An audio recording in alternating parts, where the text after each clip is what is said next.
Whether it's on the practice field or under the lights on a Friday night, when kids play sports, injuries can occur. Unlike adults, their brains and bodies are still growing and developing, and even when they're playing sports at an elite level, that care that coaches, athletic trainers, and EMS personnel provide at the time of injury is crucial and oftentimes emergent. Dr. Jay Robertson, physician with the Sports Medicine Center at Children's Mercy Kansas City, is here to highlight ways in which effective collaboration and timely evidence-based management of sports-related injuries correlates with positive outcomes for athletes and their families. Welcome to Pediatrics in Practice with Children's Mercy Kansas City. I'm Melanie Cole. So, Dr. Robertson, I'm glad to have you join us, as this is a topic I'm thoroughly interested in myself, and you and I were talking a little bit off the air because this is really an important and timely topic.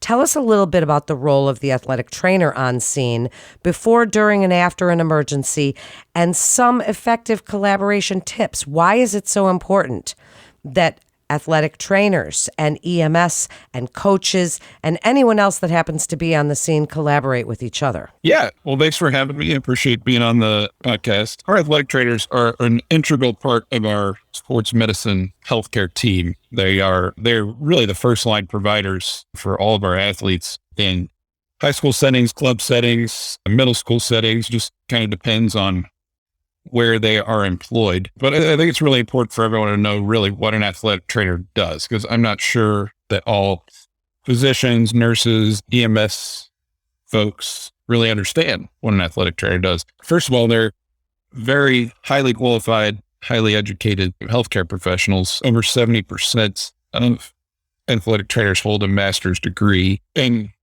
for us in our sports medicine department at Children's Mercy, we have collaborating physicians that work directly with the athletic trainers. We have athletic trainers in 20 plus schools. So we have very many folks kind of reporting to and collaborating with physicians, which makes a really good healthcare team. It makes a lot of decisions on the athletes a lot easier. But specifically what we're talking about today with kind of the sideline treatments, it's important to know that athletic trainers are really trained to deal with sideline emergencies. And that goes anywhere from evaluation and treatment of orthopedic injuries, such as sprains and tears and fractures, all the way up to CPR and AED use. They are usually the person at the sporting event who is tasked with knowing where the AED is and knowing how to use it. They're the first responder for any CPR that'll need to be done on the field or sometimes even in the stands. Also, they recognize, treat, evaluate concussions, cervical spine injuries, heat illnesses, and they, again, are really the first line treatment for any of these athletes with problems. Well, certainly it is important. And as you all work together, and, you know, when physicians are working together, we call it multidisciplinary, but it really is, especially when we're dealing with injuries on the field. Can you differentiate the types of heat illness, current recommendations of treatment and things when you're talking about pre-hospital providers and that might be applicable right there at the scene? Yeah, there's about 4 different recognized heat illnesses that we see kids get. And unfortunately, and as the weather continues to be warm around Kansas City and definitely in southern states, heat illness is not just an August, July kind of issue. It even comes to the September and October issue at this point. But there's kind of two sort of lower level heat illnesses, a sort of middle level, and then the serious heat illness would be heat stroke. So there's heat syncope and heat cramps, which are pretty good names, unlike a lot of things in medicine. So heat syncope really is basically someone kind of getting dizzy, feeling lightheaded because of heat, mostly because they're sweating a lot and they've become dehydrated. And that's usually something that can be remedied very easily at the time of presentation of symptoms by taking a break, getting some fluids, kind of resting, maybe resting from the rest of the day, but potentially even getting back to play that day. Heat cramps, kind of the same issue. Probably has to do somewhat with dehydration. Kids get frequent cramps. Sometimes those cramps escalate a little bit, and occasionally someone would need to actually go to the hospital for heat cramps if they are persistent. Those are things that typically can be managed easily by an athletic trainer, and then passed on to a parent at home for final treatment. Then there's heat exhaustion, where someone is really getting quite exhausted from heat and exercise. And then someone who's going to be basically taken out of play for the day, but they're not going to suffer any major complications from that. They're going to still be aware and alert. And then you get kind of beyond those to the true heat stroke. And that's the one that we all worry about. And that's the one that is really concerning. That really has to do with the core body temperature rising. The other heat illnesses don't truly have core body temperature changes, but heat stroke is something that has killed numerous young, healthy athletes each year. It's 100% preventable, and it requires someone who's really ready to treat it and recognizes it early to prevent the major complications. So whenever we see someone who's got some heat illness going on, who starts to become out of it, combative, kind of wobbly, just really not acting like themselves, almost acting like someone who's been drinking, then we really worry about that. And kind of step one, and it's not always available, unfortunately, but step one is to find out what their core body temperature is. And there's really only one good way to do that, and that's through a rectal thermometer. And not every person is going to have that with them. Not every school is going to allow an athletic trainer to do that, but that is the best practice, is to take a rectal temperature. But if you don't have a rectal thermometer and you assume that it's heat stroke, then you need to start treating.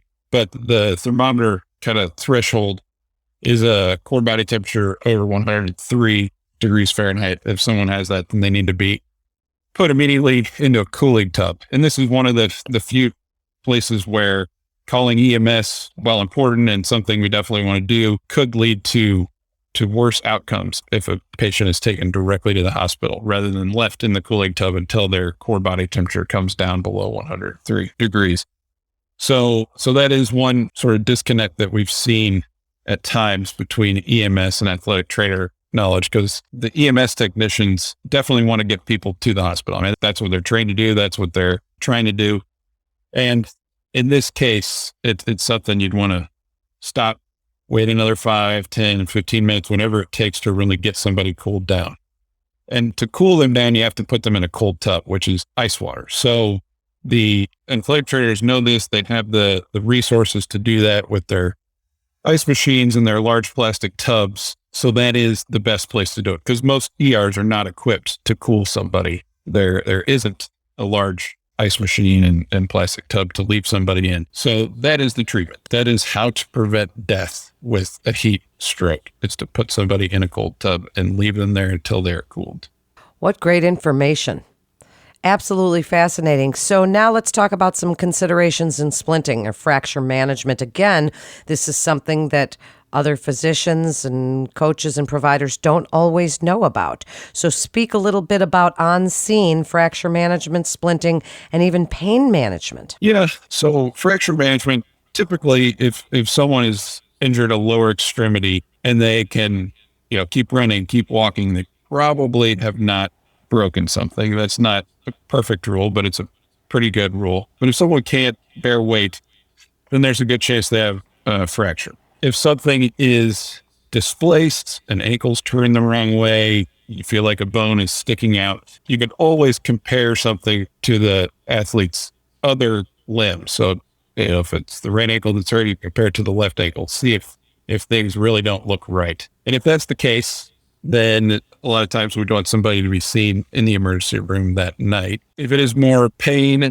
and it is swollen and there is nothing that looks deformed, out of place, turned the wrong way, then a lot of times that could be iced and kind of elevate, splinted if you got it. Some athletic trainers and some coaches have some moldable kind of metal and foam splits that they can use on foot or an ankle or a wrist. And if those are available, it can be perfectly reasonable to wait until the next day to go get an x-ray. Pain management, though, is important. If the pain is severe, then that is always something that going to the emergency room or urgent care or something that night is very reasonable to do. But if you got a set of crutches, you got a little split, and the athlete is in pain but not severe, then that would be reasonable kind of to wait to the next day. Wrist, hand, finger, those are also kind of the same rules apply. Obviously, you wouldn't be bearing weight on your hands, well, unless you're a gymnast. But that again, if something looks displaced, deformed, then that should probably be evaluated that night, so that fracture or dislocation could get reduced. If something is more swollen, painful, but not severe, if you got the resources to do little splits, kind of immobilize as much as possible and kind of go the next day, that is reasonable. Also, depending on what the family wants to do, going that night is also very reasonable. These are excellent best practices and standard of care. And what a great list we're compiling here. We have a couple more to go through.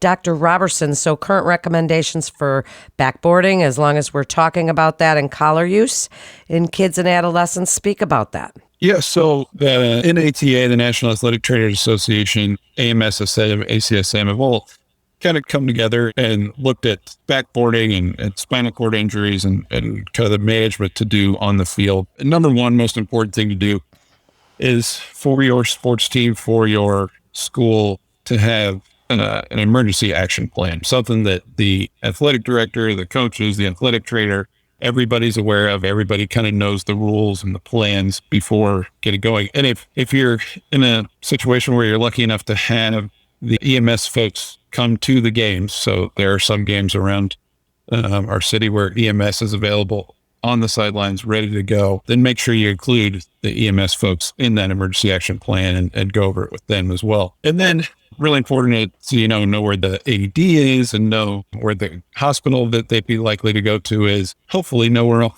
parents to each of the athletes are if they're around, because they'll want to be involved in the decisions too. But sometimes parents aren't available. Sometimes parents are working and things like that. So decisions do have to be made sometimes without the parent input. Ideally, the athletic director or the coach would be able to get a hold of any parent, kind of have their phone numbers and stuff too, just in case they aren't around. And then one of the recommendations, again, if it's in the policy of the EMS folks who are there, and each EMS district, each Kansas City Fire Department, Kansas City, Missouri Fire Department, Johnson County Fire Department, they all have some slightly different rules. And then the private company that might show up occasionally with the ambulance have their different rules. So it's important to recognize that different folks have different rules that they're beholden to. But if possible, the ideal way to do spine boarding is out of equipment. So if you can, utilize the expertise of the athletic trainer and remove the equipment. Again, this all depends on who's available, who's comfortable with it,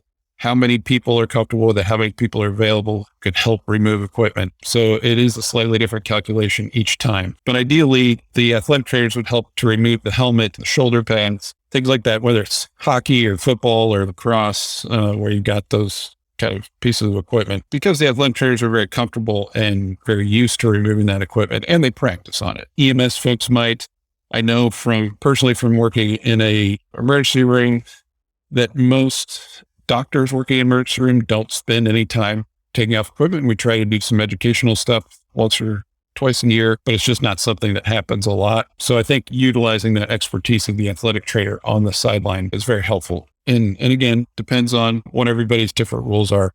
But if you can remove the equipment safely before getting the athlete in the ambulance, on the spine board, in the collar for transport, then you should do that. We also know that backboarding, and this isn't just a sports medicine thing. This is an emergency thing, that trying to get people off a spine board as quickly as possible is always the ideal situation, because we know there can be pressure sores and other injuries associated with the spine board itself. So it's very helpful for transportation. It's very helpful for lifting. If it's in the EMS protocol, to potentially get the athlete off the spine board and just remain in a collar on a gurney, that is very reasonable as well. You've laid out the information so well for us. Dr. Robertson, wrap it up. If you had to summarize your best advice for EMS timely tips, pediatric sports injury management, and working together, that collaboration between the athletic trainers on the scene and other providers, what would you like to tell them? I think number one, and I think this goes for just about everything in life, communication is the key. Everybody being on the same page, everybody being congenial, helpful to each other. Also kind of deciding kind of who's in charge at the scene. So sometimes EMS likes to be in charge. Sometimes the athletic trainer likes to be in charge. Or they like a nice, quick conversation about that, preferably as part of the emergency action plan, is the number one thing we can do. And that way everyone kind of has the same goal, get that patient taken care of, get that patient where they need to be, and make sure the student athlete gets to get back on the field and play. That's what it's really all about, because those athletes want to get back on the field and play. So thank you so much, Dr. Robertson, for joining us today and to refer your patient. Or for more information, you can visit childrensmercy.org/EMS. This has been Pediatrics in Practice with Children's Mercy Kansas City. Please remember to subscribe, rate, and review this podcast and all the other Children's Mercy podcasts. I'm Melanie Cole.